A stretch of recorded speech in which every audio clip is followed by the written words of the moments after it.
2 décembre, Jean chapitre 16, chapitre 17, chapitre 18, chapitre 19, chapitre 20, chapitre 21. Je vous ai dit ces choses afin qu'elles ne soient pas pour vous une occasion de chute. Ils vous excluront des synagogues et même leur vient ou quiconque vous fera mourir croira rendre un culte à Dieu. Et ils agiront ainsi parce qu'ils n'ont connu ni le Père ni moi.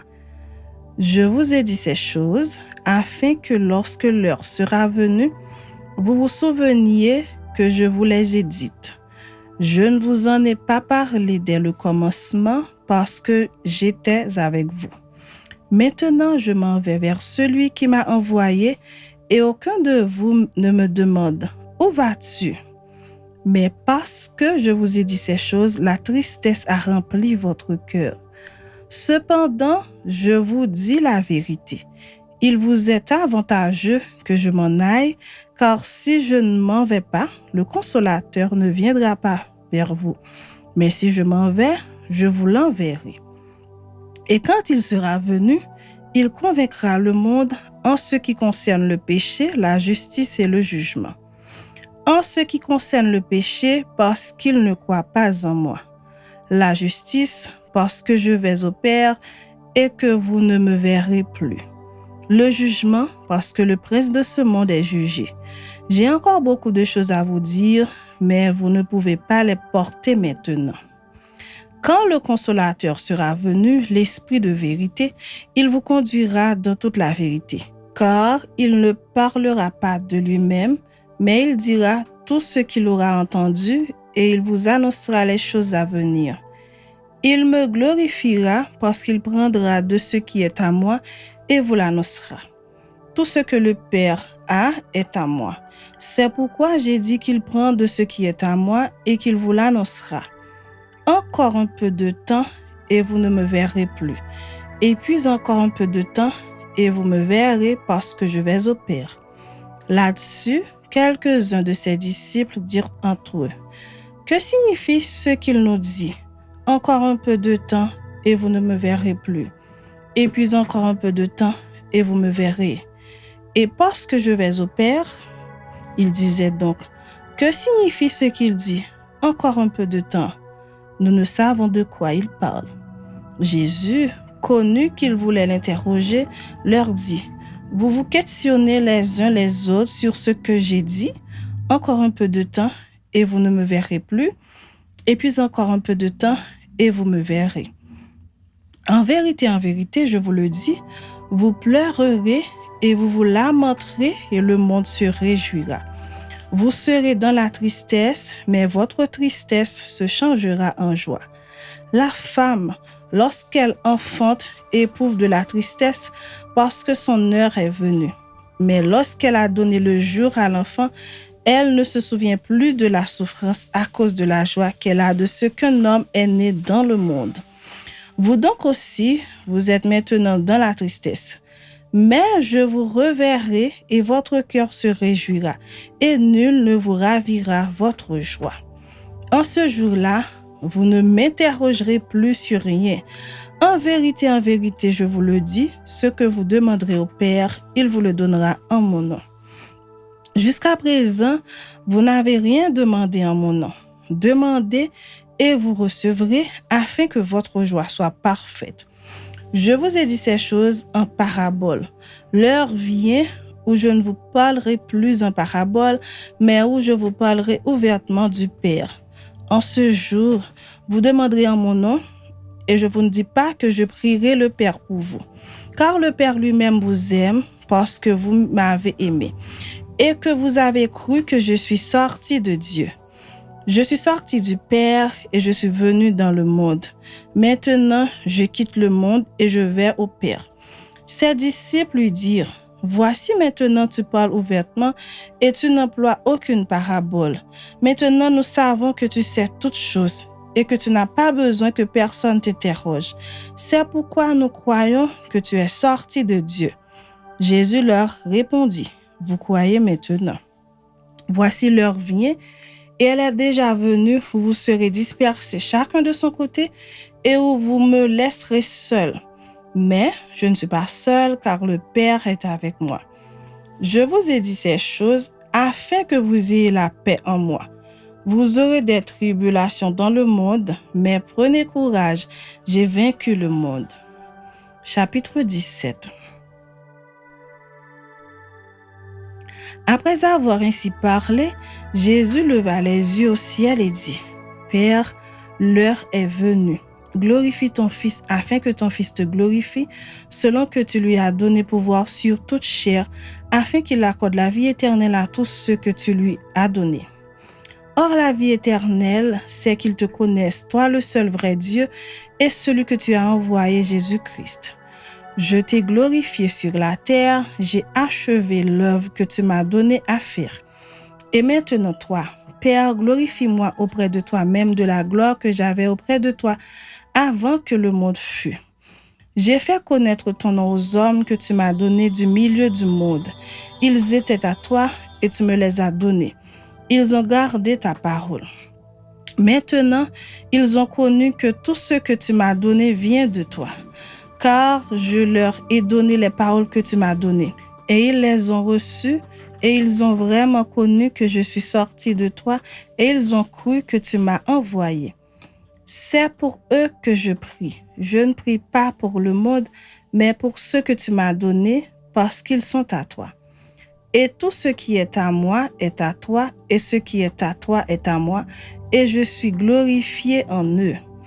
Je ne suis plus dans le monde, et ils sont dans le monde, et je vais à toi. Père Saint, garde en ton nom ce que tu m'as donné, afin qu'ils soient un comme nous. Lorsque j'étais avec eux dans le monde, je les gardais en ton nom.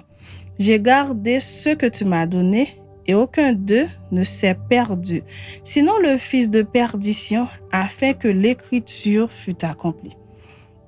Et maintenant, je vais à toi, et je dis ces choses dans le monde, afin qu'ils aient en eux ma joie parfaite. Je leur ai donné ta parole, et le monde les a haïs, parce qu'ils ne sont pas du monde, comme moi, je ne suis pas du monde. Je ne te prie pas de les ôter du monde, mais de les préserver du mal. Ils ne sont pas du monde comme moi, je ne suis pas du monde. Sanctifie-les par ta vérité, ta parole est la vérité. Comme tu m'as envoyé dans le monde, je les ai aussi envoyés dans le monde. Et je me sanctifie moi-même pour eux, afin qu'eux aussi soient sanctifiés par la vérité. Ce n'est pas pour eux seulement que je prie, mais encore pour ceux qui croient en moi par leur parole, afin que tous soient un, comme toi, Père, tu es en moi, et comme je suis en toi, afin qu'eux aussi soient un en nous, pour que le monde croie que tu m'as envoyé. Je leur ai donné la gloire que tu m'as donnée, afin qu'ils soient un comme nous sommes un. Moi en eux et toi en moi, afin qu'ils soient parfaitement un et que le monde connaisse que tu m'as envoyé et que tu les as aimés comme tu m'as aimé. Père, je veux que là où je suis, ce que tu m'as donné soit aussi avec moi, afin qu'ils voient ma gloire, la gloire que tu m'as donnée, parce que tu m'as aimé avant la fondation du monde. Père juste, le monde ne t'a pas connu, mais moi je t'ai connu, et ceux-ci ont connu que tu m'as envoyé. Je leur ai fait connaître ton nom, et je ne le leur ferai connaître, afin que l'amour dont tu m'as aimé soit en eux, et que je sois en eux. Chapitre 18. Lorsqu'il eut dit ces choses, Jésus alla avec ses disciples de l'autre côté du torrent du Cédron, où se trouvait un jardin dans lequel il entra, lui et ses disciples. Judas, qui le livrait, connaissait ce lieu parce que Jésus et ses disciples s'y étaient souvent réunis. Judas donc ayant pris la cohorte et des huissiers, qu'envoyèrent les principaux sacrificateurs et les pharisiens, vint là avec des lanternes, des flambeaux et des armes. Jésus, sachant tout ce qui devait lui arriver, s'avança et leur dit, « Qui cherchez-vous » Ils lui répondirent, « Jésus de Nazareth. » Jésus leur dit, « C'est moi. » Et Judas, qui le livrait, était avec eux. Lorsque Jésus leur eut dit, « C'est moi », ils reculèrent et tombèrent par terre. Il leur demanda de nouveau, « Qui cherchez-vous » Et ils dirent, « Jésus de Nazareth. » Jésus répondit, je vous ai dit que c'est moi. Si donc c'est moi que vous cherchez, laissez aller ceci. Il dit cela afin que s'accomplisse la parole qu'il avait dite. Je n'ai perdu aucun de ceux que tu m'as donnés. Simon-Pierre, qui avait une épée, la tira, frappa le serviteur du souverain sacrificateur et lui coupa l'oreille droite. Ce serviteur s'appelait Malchus. Jésus dit à Pierre, « Remets ton épée dans le fourreau.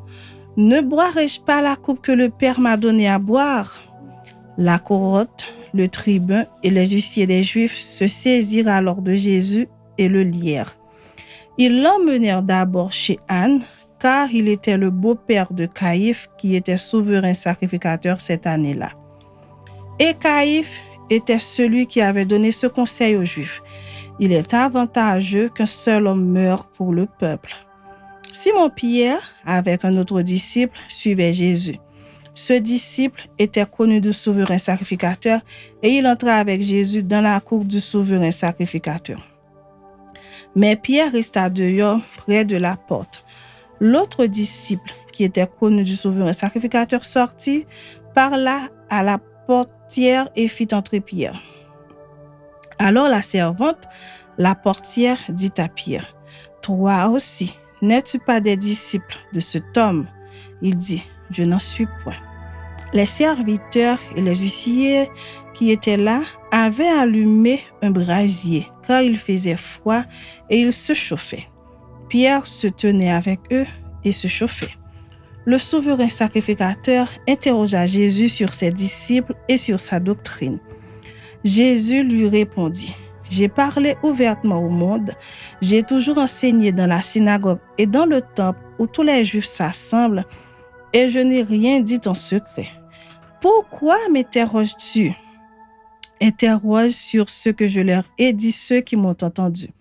Voici ceux-là savent ce que j'ai dit. » À ces mots, un des huissiers qui se trouvait là donna un soufflet à Jésus en disant, « Est-ce ainsi que tu réponds au souverain sacrificateur? » Jésus lui dit, « Si j'ai mal parlé, fais voir ce que j'ai dit de mal, et si j'ai bien parlé, pourquoi me frappes-tu? » Anne l'envoya lier à Caïphe, le souverain sacrificateur.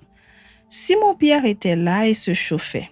On lui dit, « Toi aussi, n'es-tu pas de ses disciples? » Il le nia et dit, « Je n'en suis point. » Un des serviteurs du souverain sacrificateur, parent de celui à qui Pierre avait coupé l'oreille, dit, « Ne t'ai-je pas vu avec lui dans le jardin? » Pierre le nia de nouveau, et aussitôt le coq chanta.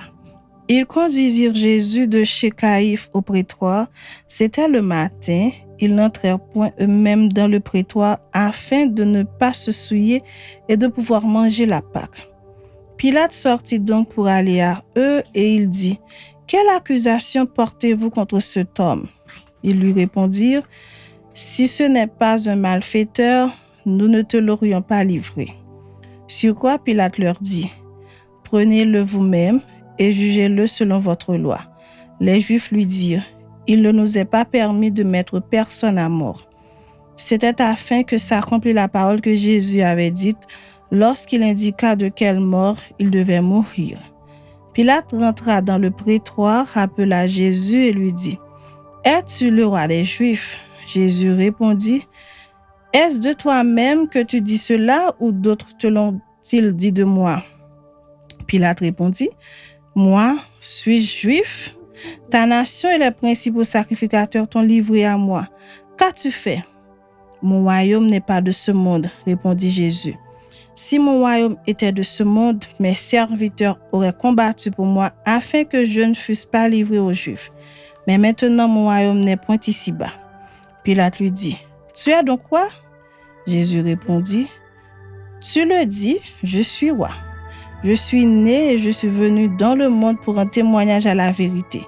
Quiconque est de la vérité, écoute ma voix. » Pilate lui dit, « Qu'est-ce que la vérité? » Après avoir dit cela, il sortit de nouveau pour aller vers les Juifs et il leur dit, « Je ne trouve aucun crime en lui, mais comme c'est parmi vous une coutume que je vous relâche quelqu'un à la fête de Pâques? Voulez-vous que je vous relâche le roi des Juifs? » Alors de nouveau tous s'écrièrent, non pas lui, mais Barabbas. Or, Barabbas était un brigand. Chapitre 19. Alors Pilate prit Jésus et le fit battre de verges. Les soldats tressèrent une couronne d'épines qu'ils posèrent sur sa tête et ils le revêtirent d'un manteau de pourpre. Puis, s'approchant de lui, ils disaient, « Salut, roi des Juifs !» Et ils lui donnaient des soufflets. Pilate sortit de nouveau et dit aux Juifs, « Voici, je vous l'amène dehors, afin que vous sachiez que je ne trouve en lui aucun crime. » Jésus sortit donc portant la couronne d'épines et le manteau de pourpre. Et Pilate leur dit, « Voici l'homme. » Lorsque les principaux sacrificateurs et les huissiers le virent, ils s'écrièrent, « Crucifie, crucifie !» Pilate leur dit, « Prenez-le vous-même et crucifiez-le, car moi, je ne trouve point de crime en lui. » Les Juifs lui répondirent, « Nous avons une loi, et selon notre loi, il doit mourir parce qu'il s'est fait fils de Dieu. » Quand Pilate entendit cette parole, sa frayeur augmenta. Il rentra dans le prétoire et il dit à Jésus, « D'où es-tu? » Mais Jésus ne lui donna point de réponse.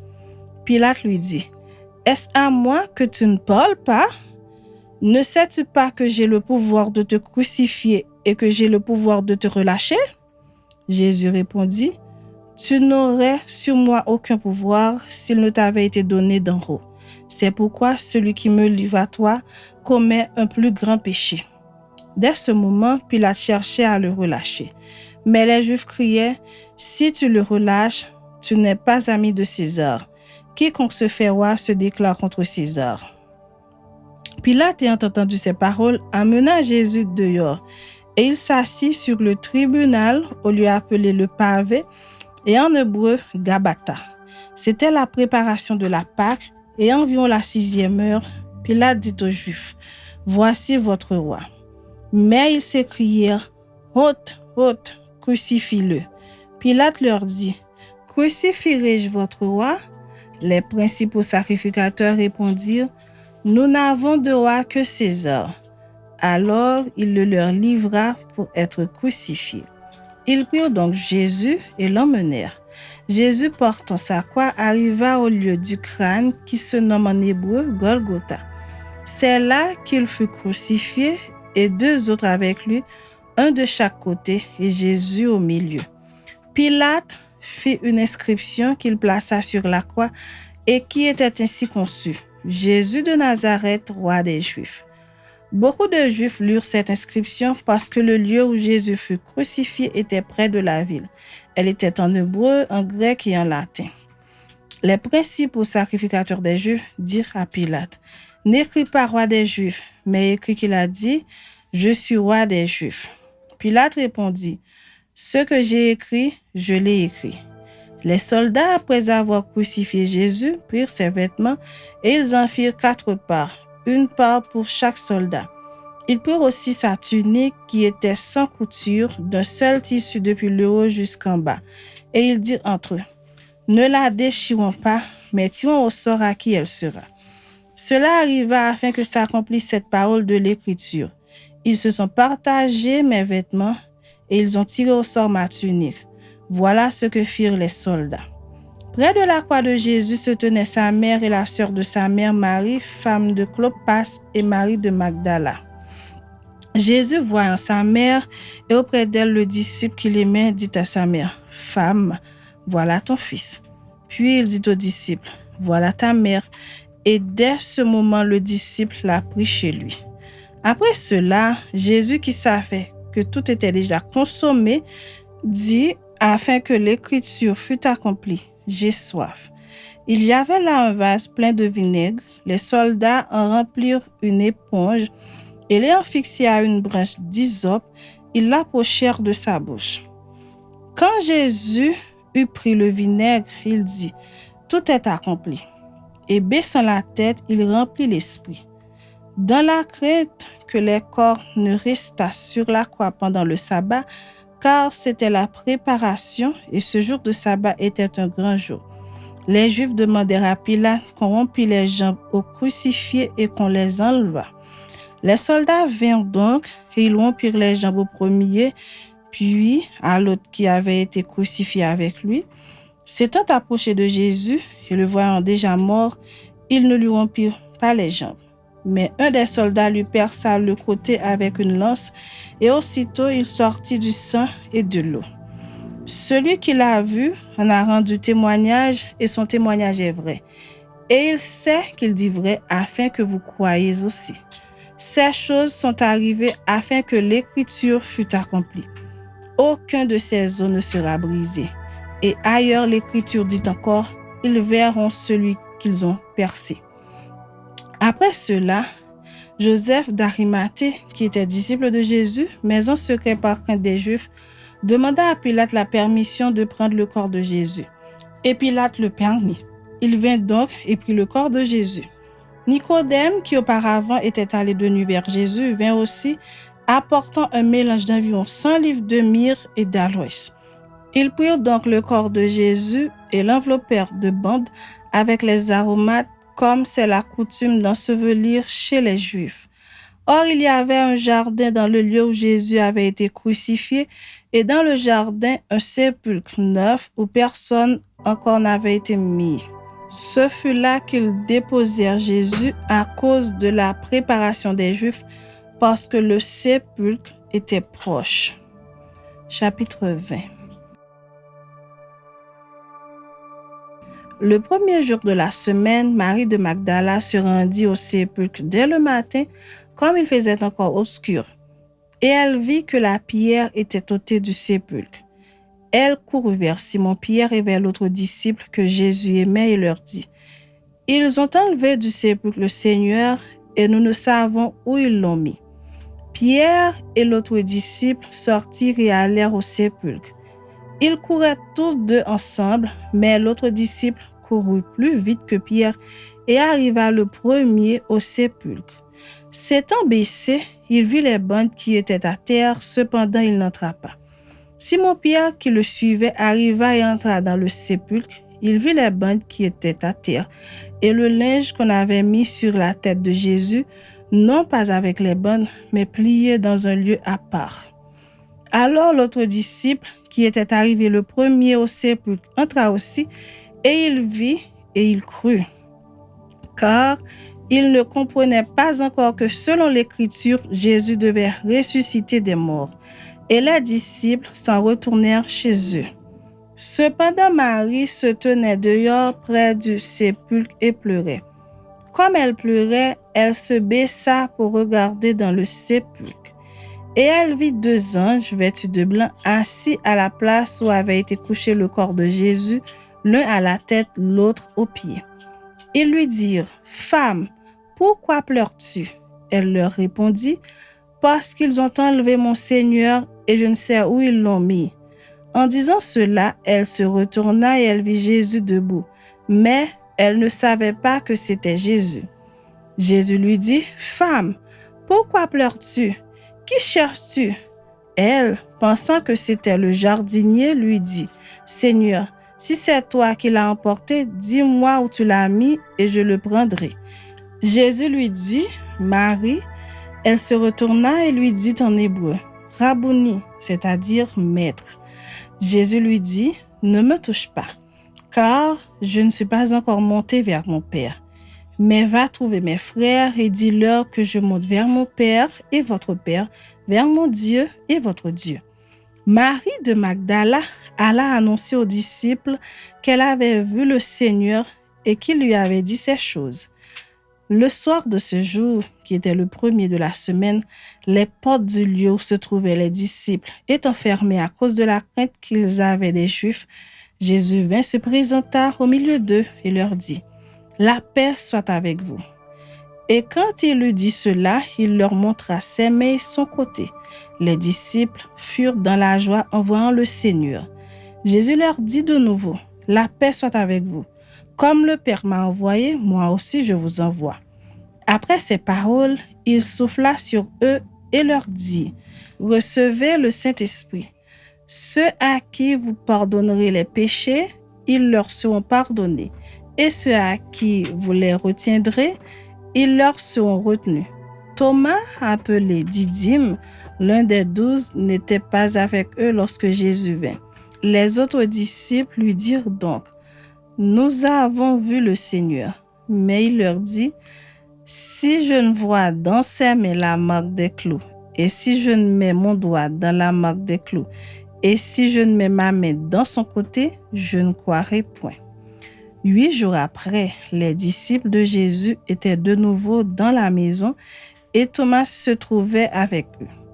Jésus vint, les portes étant fermées, se présenta au milieu d'eux et dit: « La paix soit avec vous. » Puis il dit à Thomas: « Avance ici ton doigt et regarde mes mains. Avance aussi ta main et mets-la dans mon côté. Et ne sois pas incrédule, mais crois. » Thomas lui répondit: « Mon Seigneur et mon Dieu. » Jésus lui dit: « Parce que tu m'as vu, tu as cru. Heureux ceux qui n'ont pas vu et qui ont cru. » Jésus a fait encore, en présence de ses disciples, beaucoup d'autres miracles qui ne sont pas écrits dans ce livre. Mais ces choses ont été écrites afin que vous croyiez que Jésus est le Christ, le Fils de Dieu, et qu'en croyant, vous ayez la vie en son nom. Chapitre 21.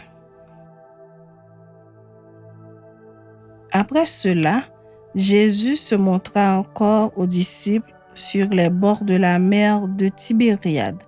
Et voici de quelle manière il se montra. Simon-Pierre, Thomas appelé Didyme, Nathanaël de Cana en Galilée, les fils de Zébédée et 2 autres disciples de Jésus étaient ensemble. Simon-Pierre leur dit: « Je vais pêcher. » Ils lui dirent: « Nous allons aussi avec toi. » Ils sortirent et montèrent dans une barque, et cette nuit-là, ils ne prirent rien. Le matin étant venu, Jésus se trouva sur le rivage, mais les disciples ne savaient pas que c'était Jésus. Jésus leur dit: « Enfants, n'avez-vous rien à manger? » Ils lui répondirent: « Non. » Il leur dit: « Jetez le filet du côté droit de la barque et vous trouverez. » Ils le jetèrent donc, et ils ne pouvaient plus le retirer à cause de la grande quantité de poissons. Alors le disciple que Jésus aimait dit à Pierre: « C'était le Seigneur. » Et Simon-Pierre, dès qu'il eut entendu que c'était le Seigneur, mit son vêtement et sa ceinture, car il était nu, et se jeta dans la mer. Les autres disciples vinrent avec la barque, tirant le filet plein de poissons, car ils n'étaient éloignés de terre que d'environ 200 coudées. Lorsqu'ils furent descendus à terre, ils virent là des charbons allumés, du poisson dessus et du pain. Jésus leur dit: « Apportez des poissons que vous venez de prendre. » Simon-Pierre monta dans la barque et tira à terre le filet plein de 153 grands poissons, et quoiqu'il y en eût tant, le filet ne se rompit point.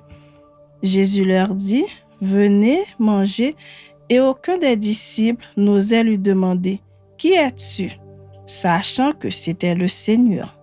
Jésus s'approcha, prit le pain et leur en donna. Il fit de même du poisson. C'était déjà la 3e fois que Jésus se montrait à ses disciples depuis qu'il était ressuscité des morts.